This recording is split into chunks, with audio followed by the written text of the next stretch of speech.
Hello and welcome back to another episode of Let's Chat. And joining me today is thespian and the current fine arts coordinator here at old Somerset Community College, Miss Julie Chereson. Thank you very much for joining me today. Thank you for having me on your show. So, prior to your position here, you were just all over the dang place. You were in Chicago, New York. Heck, you're probably in Area 51 for all I know. Hey, we're not supposed to talk about that. Oh my goodness. So how the heck did you end up here? Did you just hang up a map and threw a dart and Somerset, Kentucky? Okay.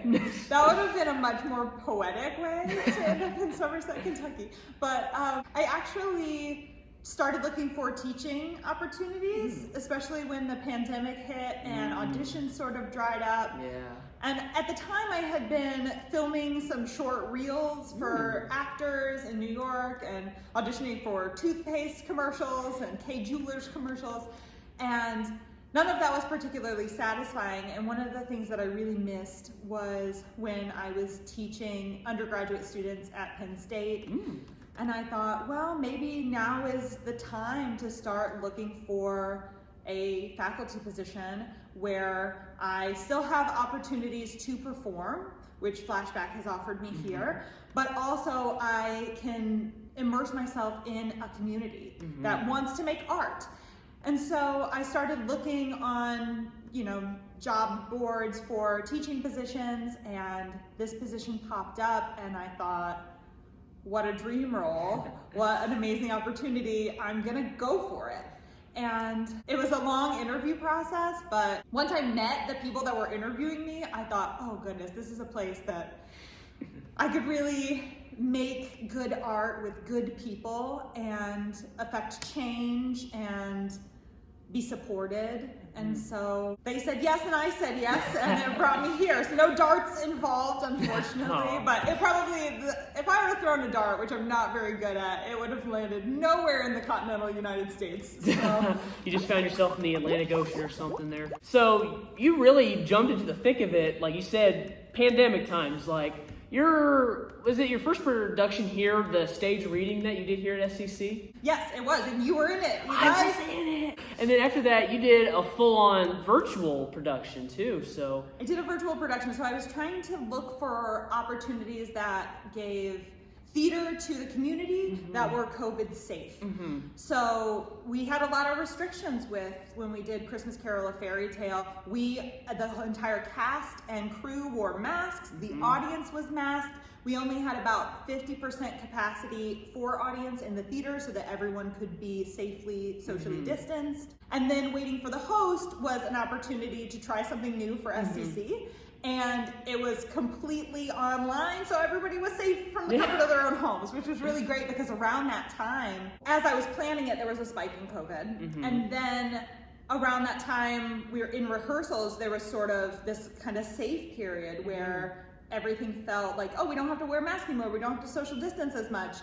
And I was like, oh no, now I'm doing an online show when I could have done an in-person show. And then right as the show was about to kick in, there was another spike in COVID. God. And so I was really thankful that we took the opportunity to meet the time period where it was at. And so I don't know if there'll be an opportunity for a virtual production again, but it was of the moment, and it felt really of the moment, and I think it was a really touching experience for the actors and the audience that got to see it. That's awesome. Would you prefer an in-person production though? Always, every time. I'm gonna choose in person every chance that I get. There are amazing things we can do digitally, and I think that the way people have adapted because of the pandemic and the things that we found, the opportunities for art that we found are hugely important.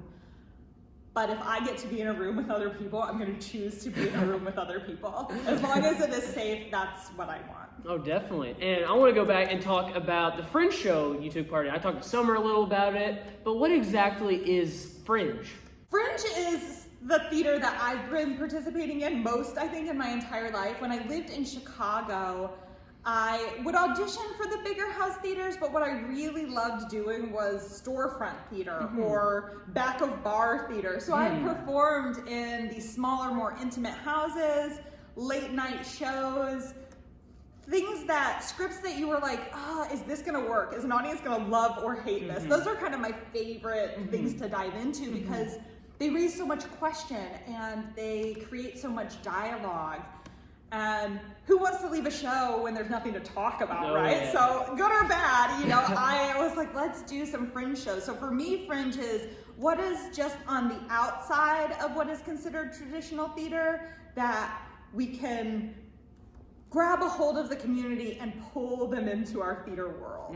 And I think that's what the Fringe show at Flashback did, was invited the community to come out for something just a little different, a little out of their comfort zone, as an invitation to be like, come on in, the water's fine, it's safe and fun and wonderful in here. So I saw like photos that you mentioned bringing the audience in, so is there actual audience participation? Oh, the poor audiences, thank you to anyone who came, everyone was so willing to participate. So Every Brilliant Thing requires audience participation throughout the whole show. It starts with me going around speaking to the audience members and explaining, I'm gonna need your help with this performance. And in the course of the show, the narrator calls out numbers, and each number corresponds to a card or a journal entry that says something like number 1, ice cream, right? Or number 6, roller coasters. Things that, when she started the list at the age of 7, she thought were brilliant, right? And as she grows up and learns more about life and experiences tragedies and difficulties, the list grows and grows and matures. And so then the audience gets to read these cards that grow and grow with this character. And then at times, I needed someone to be a person in my life, to play my father or my veterinarian or my favorite teacher. And so I would pull someone from the audience and say, will you be Mrs. Patterson for a few moments? It's not gonna be hard. Here's all you have to do. Just answer these silly questions that I ask you. And also, could you please take your shoe off and put your sock on your hand? Which every night someone did. I was very proud that the audience just dove in and had fun. And I've never had a show where at the end of the performance, people will come and greet you and tell you whether or not they liked the show, sometimes not. There was just like a line of people who wanted to hug me. And I was like, I might get COVID after this show. But I hugged every single one of them because it was just when you involve the audience, it becomes a more touching experience. They are involved and they were a part of the story, and it makes it more immersive and close and connected. Oh, that's beautiful.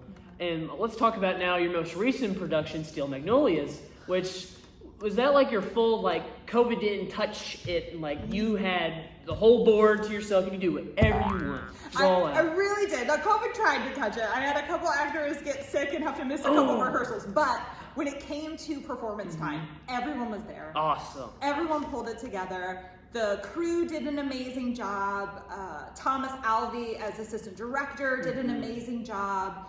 And it was this wonderful blend of students and community members and faculty. We had 2 faculty members in the show. I'm so proud of the work that we did. And this stage was a carport beauty salon for several weeks. And it looked beautiful thanks to Ron Kidd. So we got to be immersed in theater as a true experience, what I am most close to. And remember, no masks. We filled the room. And it was safe and beautiful, and everyone laughed and cried. And next time I'll remember to supply tissues.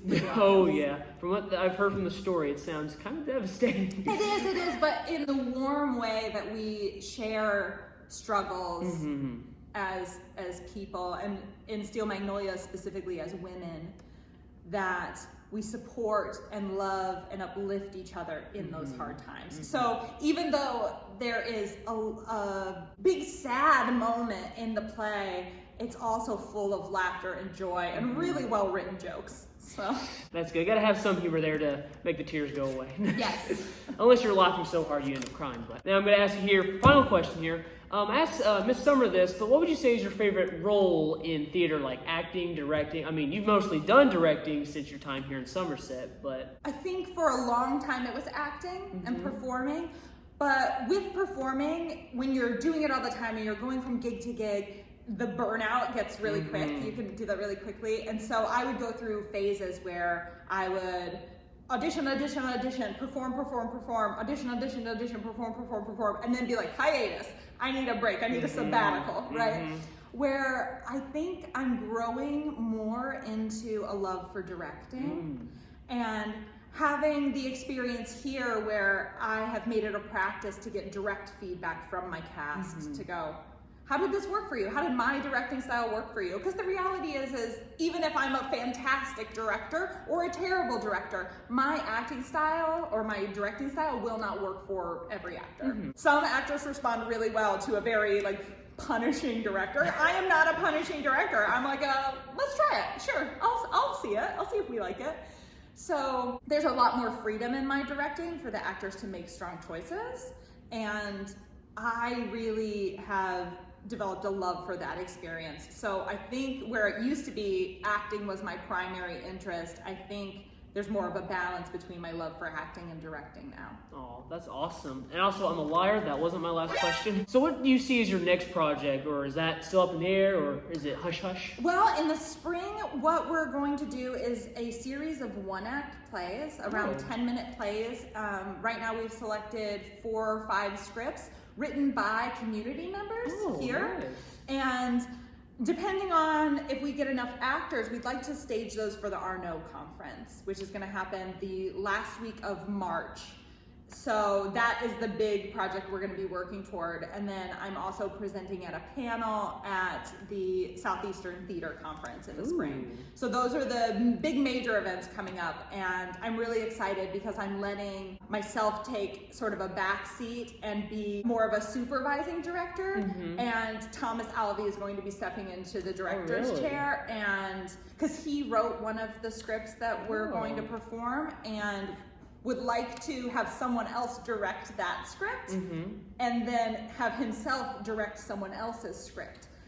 And so there may be different opportunities for people who have an interest in things like directing to direct a 10-minute play as part of that series. We'd like to have different directors, different actors, and just see if we can create something together. A whole big mashup. I like that. I like a mashup, yes. Oh, that's awesome. Oh my gosh, that'll be really cool and creative. That's awesome. That's awesome. Well, with that said, that'll do it for this episode of Last Chat, and I just want to thank you very much again for joining me, Miss Chereson. Thank you so much for having me on. That was the last question, right? That was the last one? Yep. All right. All right.